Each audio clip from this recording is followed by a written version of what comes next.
Hello, everyone. Welcome back to the rationalinvestors.co's. This is my little crypto live video feed that I like to do for members.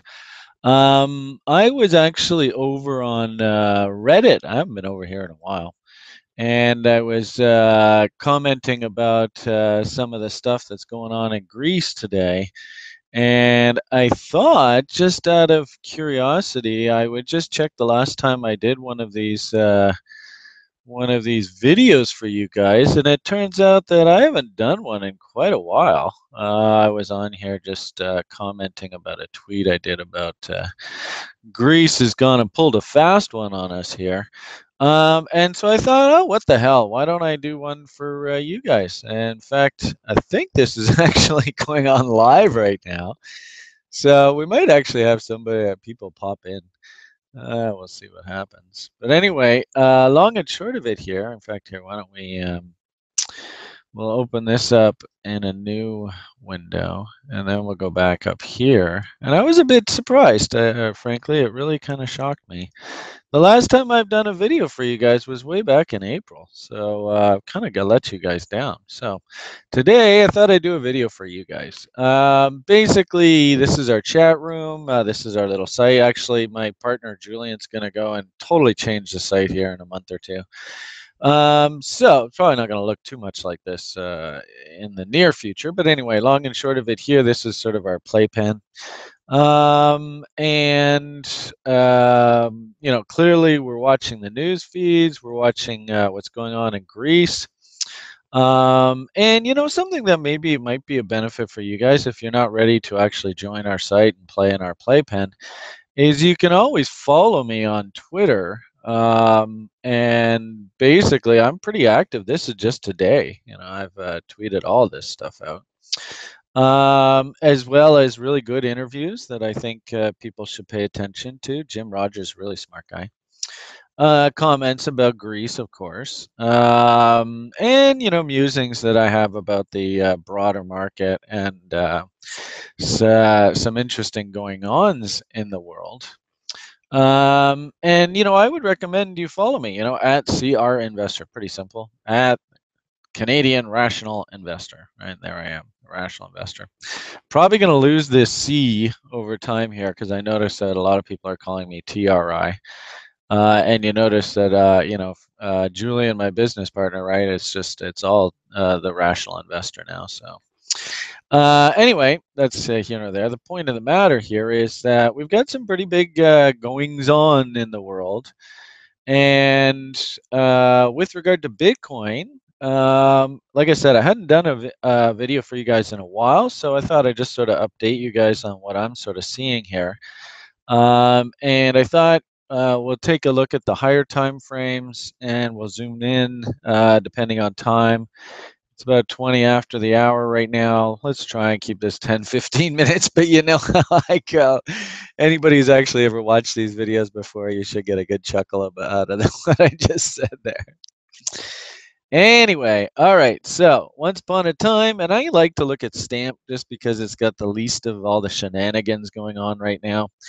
There are now New York listed, NYSE listed Bitcoin indexes.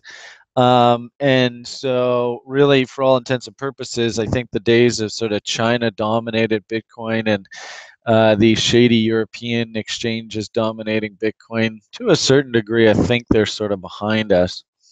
We will see, but and that doesn't mean there can't be Wall Street scandals. Trust me, Wall Street is notorious for some horrendous scandals. So, but I got a funny feeling that the sort of seeds of change are being sown here.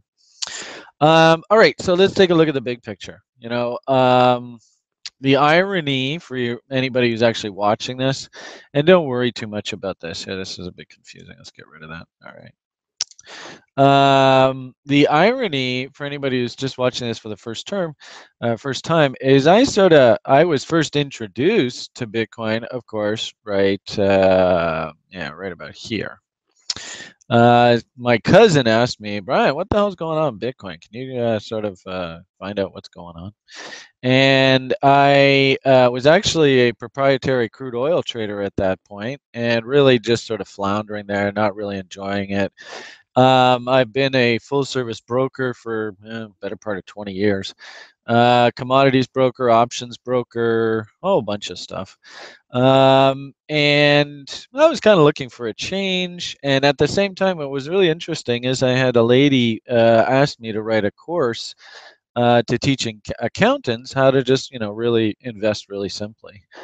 And what was really interesting is through this sort of period, I watched the sort of Bitcoin story and got to know it quite well.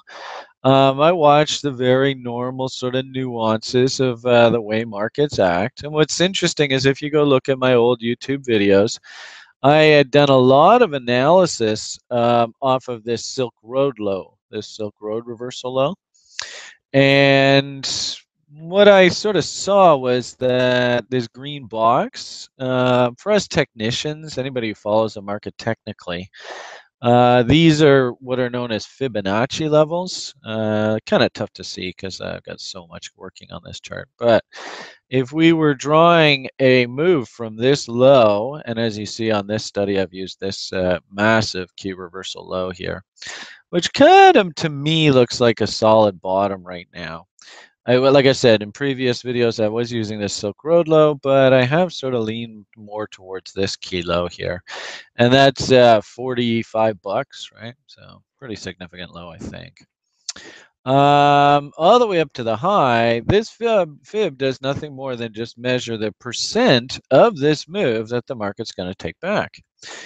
And these are really important levels in the market. And, this is interesting, TradingView by definition, and a lot of charting programs, they love to include this 50% level on their studies, when in actual fact, that's not a fib level. That's Mr. Gann analysis. But, just for the record, you should understand that it is a perfectly valid level, don't get me wrong, but it's Gann, it's not fib. Fib levels we really like to watch, for me personally, when I teach my school programs and stuff. 38.2 is called our first stop target, and that was taught to me by a gentleman by the name of Ray Burchett, very smart individual.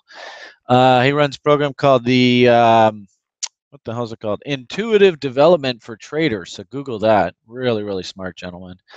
Of course, 50% level is Mr. Gann. I learned that probably about 20, 30 years ago from a gentleman by the name of Kenny Roberts out of Ojai, California. Actually, I think he's out of Grants Pass, Oregon now. 61.8, and this is a really important level because when I was a crude oil trader, we used to have traders, professional pit traders, who would just simply, by knee-jerk reaction, buy the 61.8 tag. It's just what they did. In fact, in my, on the site and in our school programs, we label 61.8 as Mountain Man's level, and you often see these icons that I put on the chart. That's good old Mountain Man. Gentleman's name's Brandon Rigo. Whoops, where did our Mountain Man icon go? Very, very wise trader, and by all means, hats off to Mountain. Very good trader. Our next key fib level, right, is this 78.6.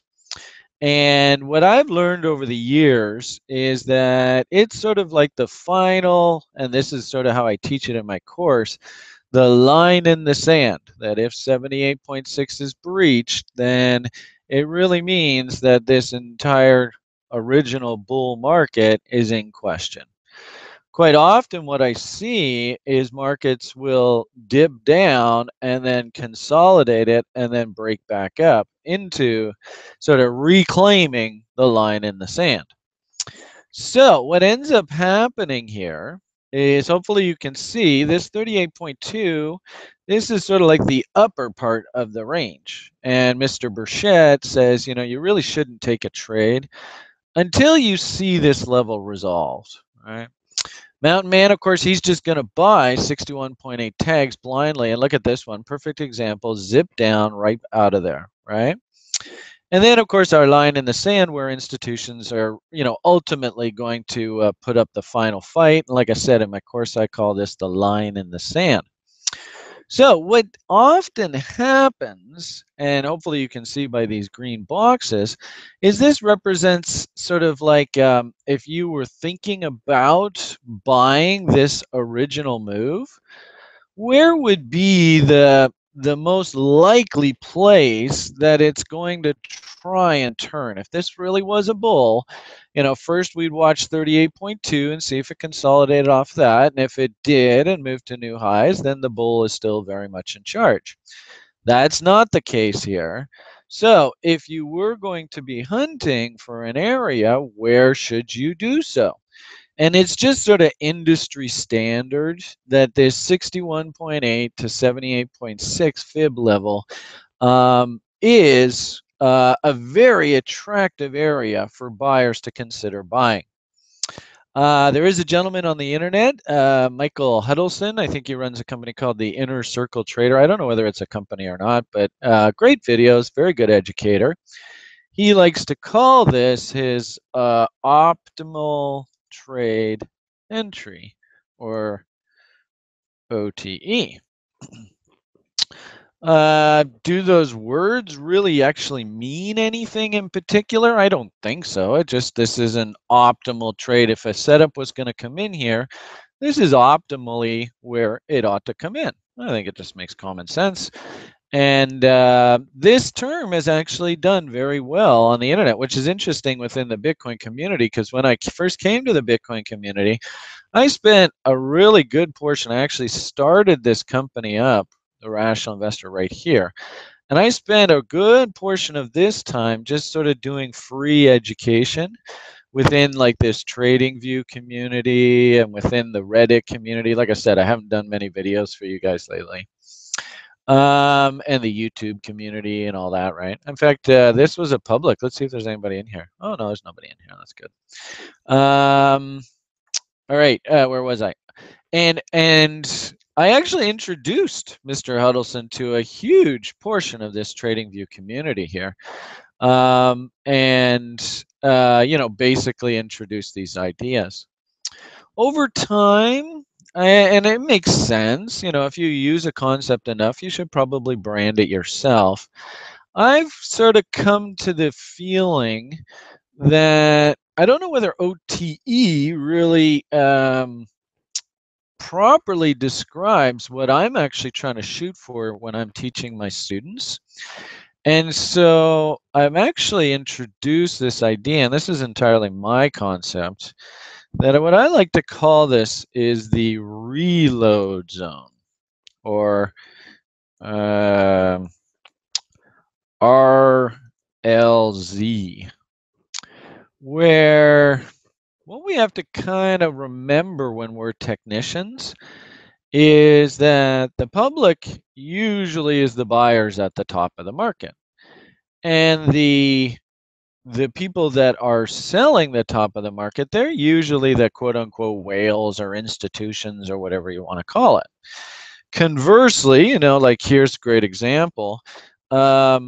The public was selling the top, or actually buying the top into here. The institutions were saying, okay, fine here.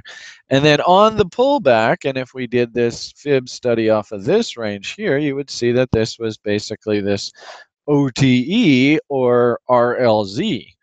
And what I mean by RLZ is that since we know institutions don't buy up markets, where are they most likely to be buyers? Or if they were long and they took profits and sold up here, where are they most likely to rebuy those positions? And as I said, there are lots of traders in the world that simply hunt these levels. Now you notice there's a line in the sand.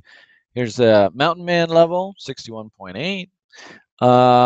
We like to, and it's actually interesting because I think this is actually my own personal adaptation of this, is Mr. Huddleston, for example, he suggests that you break this range into two, and this midpoint is the sweet spot. What's really interesting is somebody did this in one of my courses and said, Brian, it doesn't come to 70.5, it actually comes to 70.2. if you break this in equal parts. So the fact that I follow and I tweet 70.5 actually means that it's mine in a weird sort of way. You know, all of that's kind of irrelevant. Just the simple message here is that this just so happens to be right in the middle of these two important levels. So, kind of like the middle of the strike zone, the middle of your tennis racket, the middle of a cricket bat, when you swing it, they have a sweet spot. And often, when markets will often move into, that if you just sort of said, okay, that's an awfully big zone. How can I sort of manage this a little bit better, right? So if you break this in two and you just try and focus in on the midpoint of it, odds are it's going to, sort of steer you clear. All right, so the long and short of it here is that this Bitcoin face rip rally up, which was almost a 10-fold increase, in fact, it was a 20-fold increase off of these lows, it needed to clean itself up. And that's basically what the market has done over the past year and a half.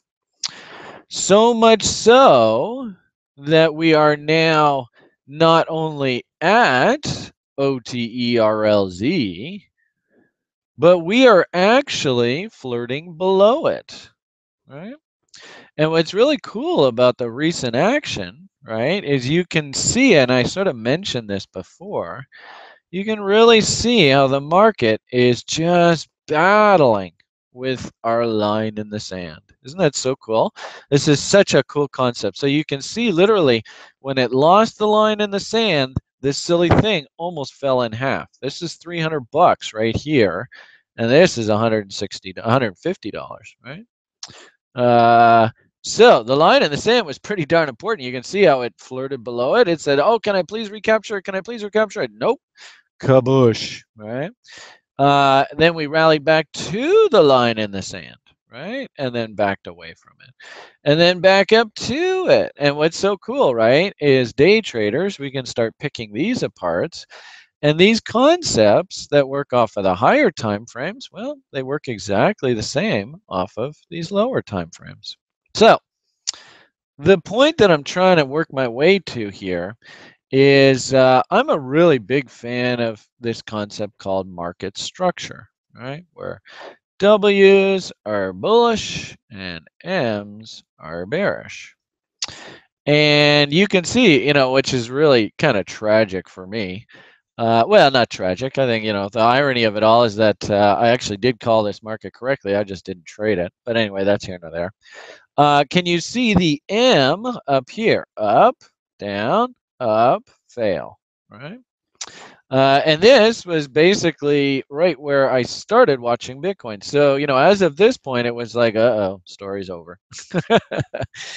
But I kept watching. And what was really interesting is off of the daily charts, we actually set up a really sexy little double bottom here. I won't show you that now just for the sake of trying to keep this short. Yeah, we're already at 20 minutes now, so I should probably wrap this up fairly soon. All right, so the point here is we did have a nice counter trend rally, and then, uh-oh, here comes another big M. Boom, boom, boom. Brian starts his business. There's the U.S. government auction of Silk Road coins, and vabush. It's just been a nightmare the whole way down. We had a little fake breakout here, and you can really see this is a cool little tool you can take away from this. It's called a high-low trend line, where the previous cycle's high drawn off the current cycle's low will set up pretty much your guide as to where price is going to run into support and resistance. And you can see how the market tried desperately to recapture that level and then failed, right? All right, so we've been in M's. We had a potential W, but never came in, and we just kept making lower highs and lower lows. And it's been a pretty tough year for Bitcoin.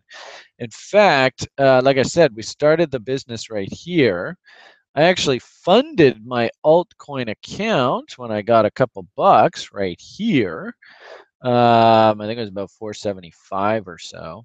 right? And even from here, what's really cool is we have this little altcoin portfolio page that we run just with all the trades. And what's so cool, right, is you just click on this and then all the blog write-ups that I do, they just pop up. Isn't that beautiful? Oh, just awesome.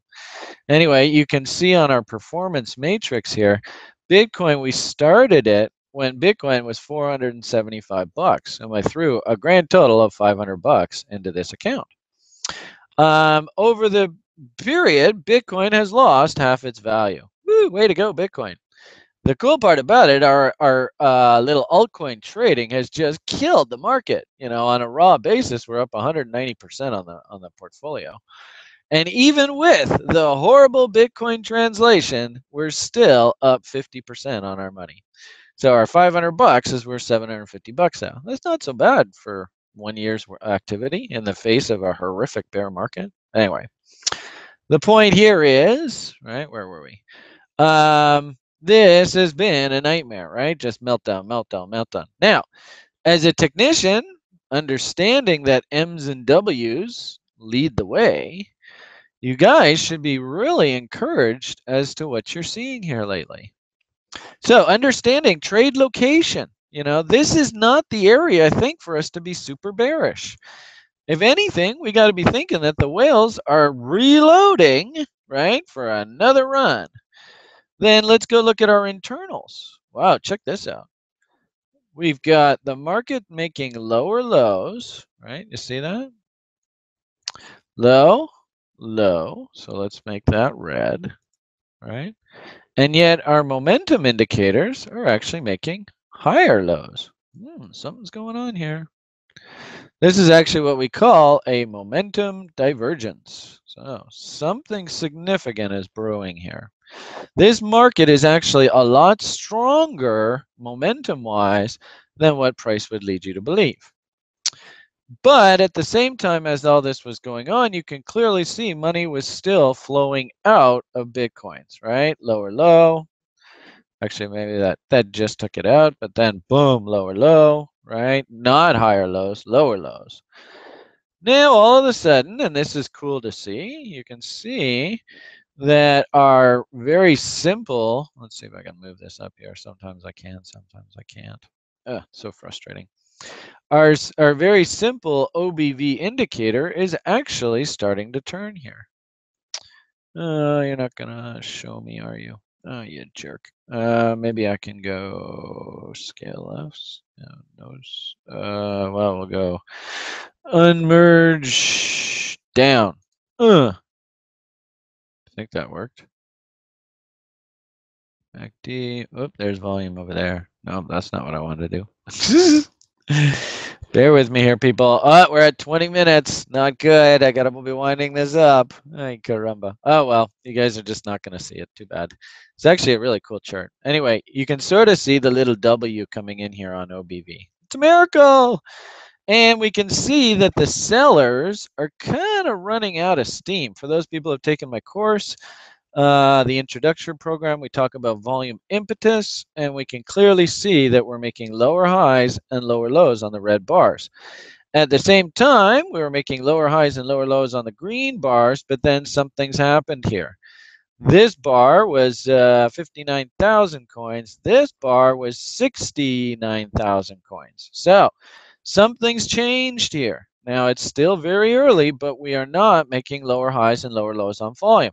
And if I could show you, this OBV study would clearly demonstrate. Let's see if I do this. Oh, there we go.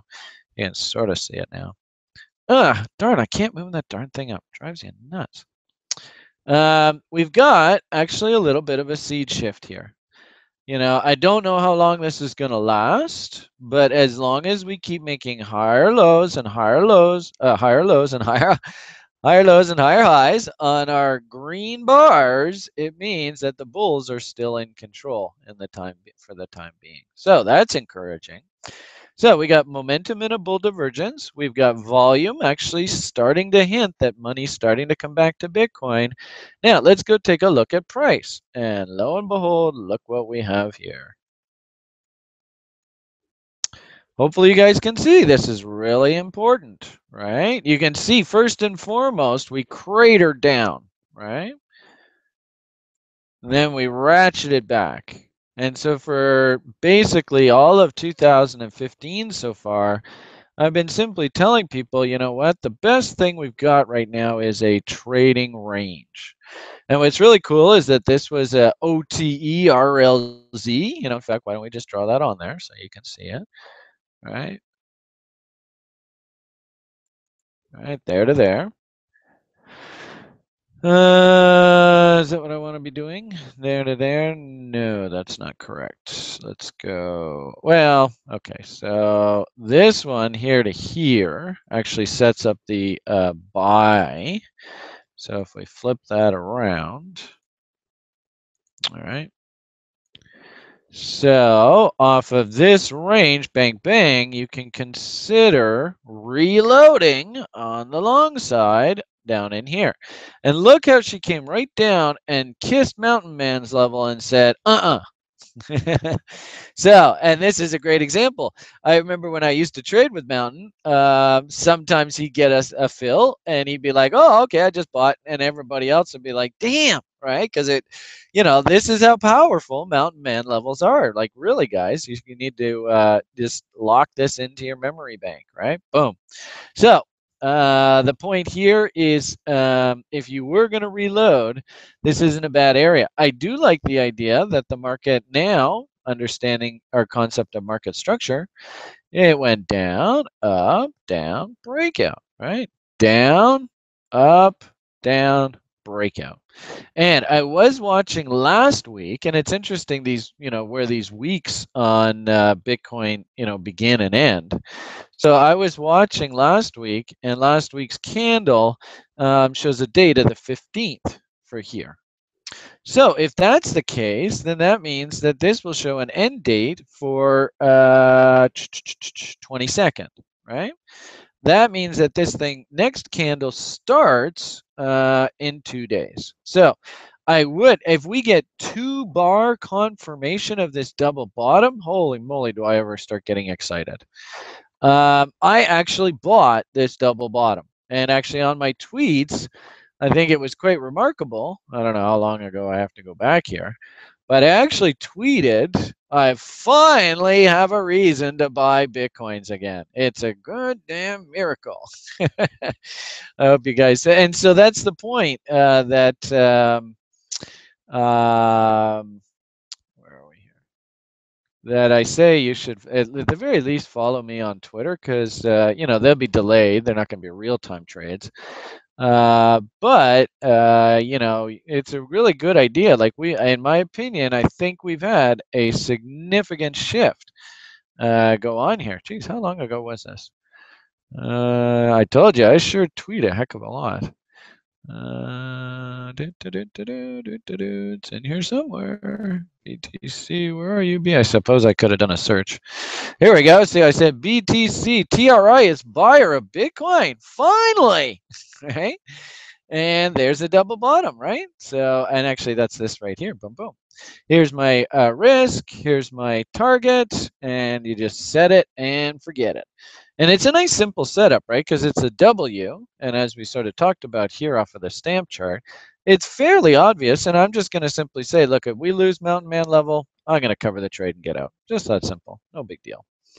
Next bus in 10 minutes. But I've been trading a heck of a long time, folks, and very rarely do double bottoms come in on weekly charts. And when they do come in, you should really respect what it's trying to tell you. So with that said, I would actually be a little upset at myself if I didn't take this trade. Now, short-term realistic expectations, if we look at this entire range, I do believe Bitcoin is going to work its way back up to this 860 some odd dollar level. That really wouldn't surprise me. Is it going to happen tomorrow? I don't think so. If we just look at this recent range, and keep in mind, this is just the past year, right? This is probably a pretty good guide. If we get 2-bar confirmation here on this double bottom here, I would be willing to say we have at least a 75% chance we're heading up top here. So in the short term, right? There's 38.2, Mr. Burchett's level. So let's keep an eye on that, 354.08. And then in the short term, there's that higher time frame, 38.2, way up there at 538. And just this past year's range, right, there is the OTERLZ off of that. So in the short term, I think it's pretty obvious. We could see a rally to 350, which should do nothing more than just take us back into this original range, right? And of course, if we did OTERLZ off of this range, what a coincidence. There's OTERLZ off of there, right? So high confidence in 350 area, high confidence. And it might just follow along this trend line as we sort of march along.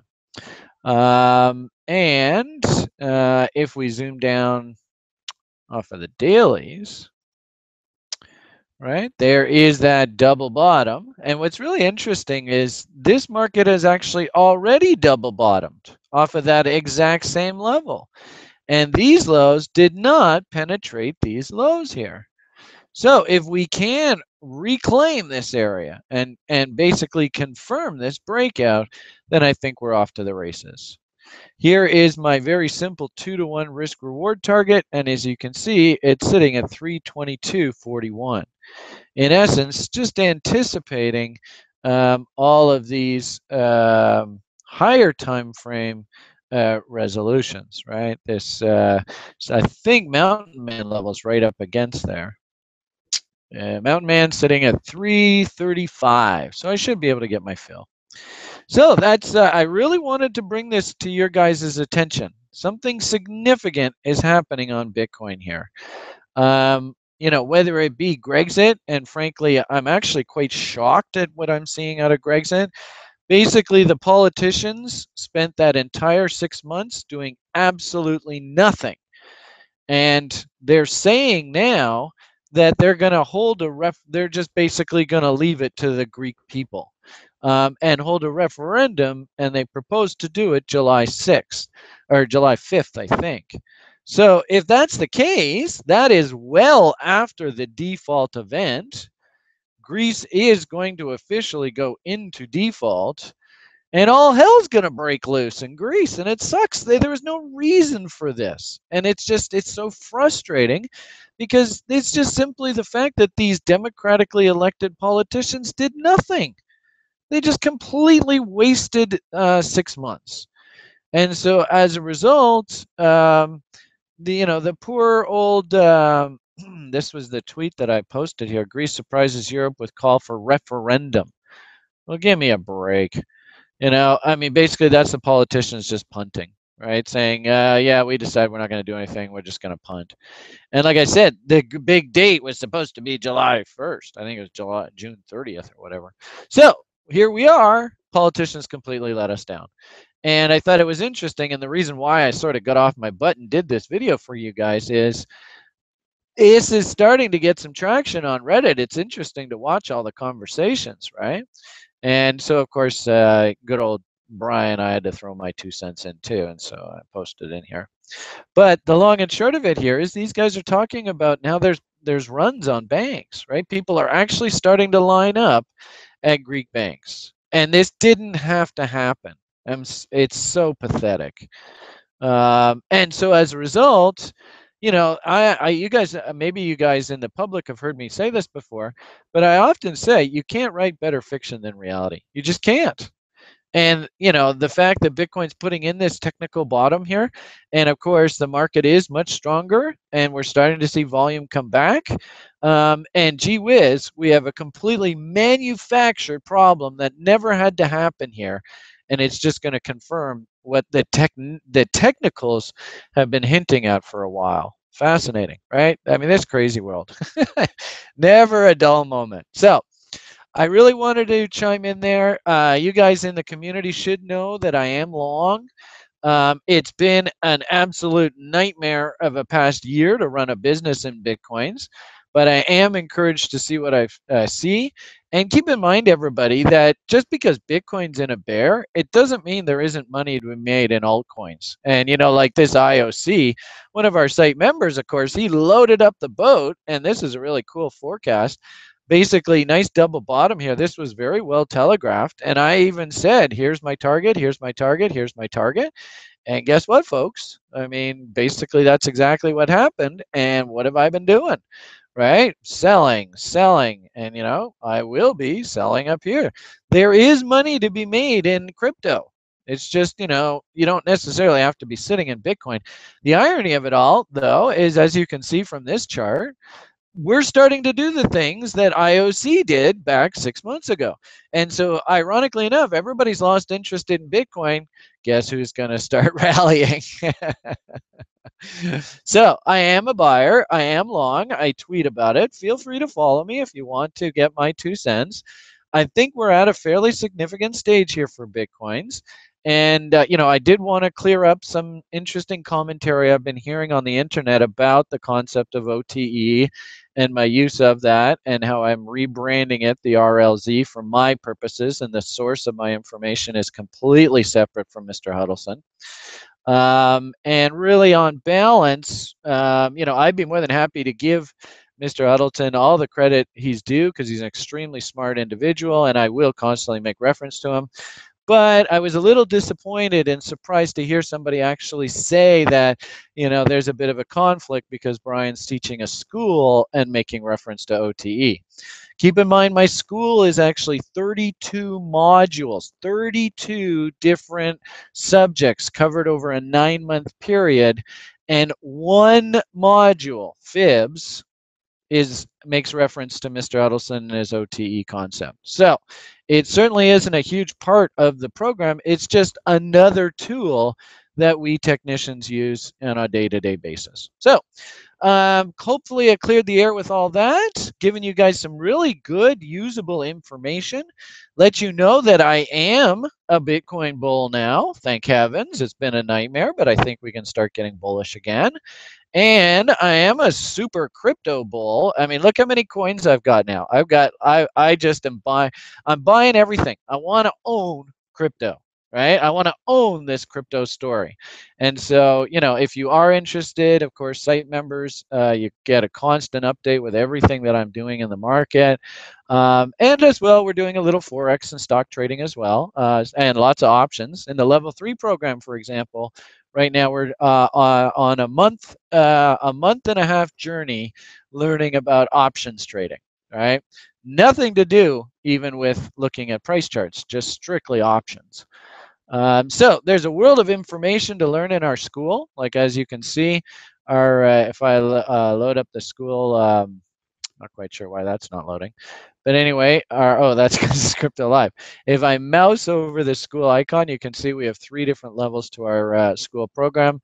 And as I said, I mean, it's 9 months long. It's a very, very long course. So, okay, I think I'm going to stop talking now. That was well over 10, 15 minutes, but I think I kept it under a half an hour. I'm not quite sure.